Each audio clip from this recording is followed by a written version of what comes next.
मध्य प्रदेश के पूर्व मंत्री जयवर्धन सिंह ने पंचायत मंत्री प्रहलाद सिंह पटेल के बयान को अहंकारी और अनुचित बताते हुए मुख्यमंत्री से कार्रवाई की मांग की है। गुना में अल्प प्रवास पर आए जयवर्धन ने मीडिया से चर्चा करते हुए कहा कि अगर कोई भी निर्धन व्यक्ति सरकारी दफ्तर में शासकीय योजनाओं का लाभ लेने की उम्मीद से जाता है तो क्या वो भिखारी हो जाएगा। पटेल के बयान से उन परिवारों का अपमान हुआ है जो गरीब होने के चलते केवल शासकीय योजनाओं के लाभ पर निर्भर हैं। जयवर्धन ने प्रहलाद पटेल के बयान पर दी गई सफाई को लेकर भी प्रतिक्रिया दी। उन्होंने कहा कि जब आप मंच से बोलते हैं तो प्रदेश भर में संदेश जाता है, चाहे कार्यक्रम निजी हो, सार्वजनिक हो या शासकीय। एक मंत्री का बयान ऐसा देना निंदनीय है। गुना पहुंचे जयवर्धन ने गुरुवार दोपहर कलेक्टर किशोर कुमार कान्याल से मुलाकात की। उन्होंने पीपलखेड़ी में भील आदिवासी समुदाय द्वारा लगाई जा रही क्रांतिकारी टंटिया मामा की प्रतिमा लगाने के संबंध में कलेक्टर को अवगत कराया। जयवर्धन ने बताया कि प्रतिमा लगाने का निर्णय ग्राम सभा में प्रस्ताव पारित करके लिया गया था। अब जनपद पंचायत ने भी पूरी प्रक्रिया का पालन करते हुए आवेदन कलेक्टर को भेज दिया है। उन्हें उम्मीद है कि भोपाल से भी टंटिया मामा की प्रतिमा लगाने संबंधी अनुमति जल्द मिल जाएगी। जयवर्धन ने आरोप लगाया कि कुछ लोगों को टंटिया मामा की प्रतिमा लगाने से आपत्ति थी, लेकिन वे प्रक्रिया का पूरा पालन करवा रहे हैं। जयवर्धन ने हाईकोर्ट द्वारा अशोकनगर जिले में शहरी आदिवासियों से संबंधित जमीनों के क्रय विक्रय की जांच कराने वाले आदेश का स्वागत किया है। उन्होंने दावा किया कि वर्तमान में शिकायत करने वालों पर ही पुलिस कार्रवाई कर रही है, उनको ही जेल भेजा जा रहा है। भूमाफिया और पुलिस का गठजोड़ बन गया है। इस तरह के मामले को उन्होंने गुना कलेक्टर के संज्ञान में लाया है। अशोकनगर में ज़मीनों की जांच संबंधी आदेश से शोषित लोगों को न्याय मिलेगा, इसलिए उन्हें यह उम्मीद है। पूर्व मंत्री ने नगरीय निकाय और ग्राम पंचायतों को विकास कार्यों के लिए राशि आवंटित न होने पर मध्य प्रदेश की भाजपा सरकार पर निशाना साधा। उन्होंने कहा कि मध्य प्रदेश की सरकार कर्ज के दलदल में बुरी तरह फंस गई है। 70% बजट का पैसा कर्ज का ब्याज चुकाने में जा रहा है।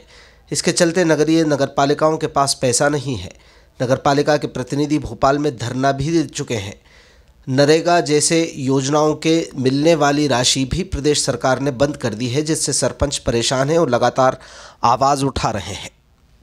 जी बहुत ही वरिष्ठ नेता हैं, केंद्र मंत्री रह चुके हैं, वर्तमान में भी कैबिनेट मंत्री हैं मध्य प्रदेश में।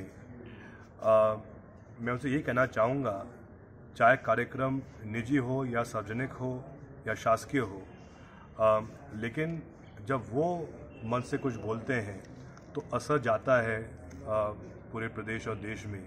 और अगर उनके द्वारा ये कहा जाएगा कि जनता को भीख मांगने की आदत हो गई है, तो ये बहुत ही घमंड और अहंकारी बयान है। इसमें मैं उनसे इतना ही कहना चाहूँगा, अगर कोई भी निर्धन व्यक्ति सरकार के कोई भी दफ्तर में जाता है इस उम्मीद के साथ कि उसको जो भी शासकीय उपलब्धियां हैं उसका उसको लाभ मिल सके, और अगर उसको आप ये कहोगे कि आप भीख मांग रहे हो, तो क्या ये उचित है?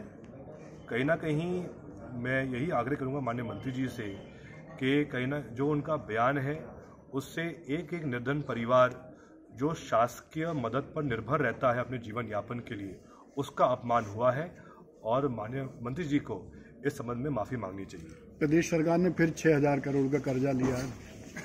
अब ये तो हम देख ही रहे हैं, और अगर आप देखें तो ये जो लगातार प्रदेश सरकार कर्ज ले रही है, इससे असर क्या हो रहा है? असर ये हो रहा है कि धीरे धीरे जो पूंजीगत व्यय पे खर्च होना चाहिए है, सड़क के निर्माण पर, अनेकों बुनियादी व्यवस्थाओं पर, वो काम नहीं हो पा रहा है।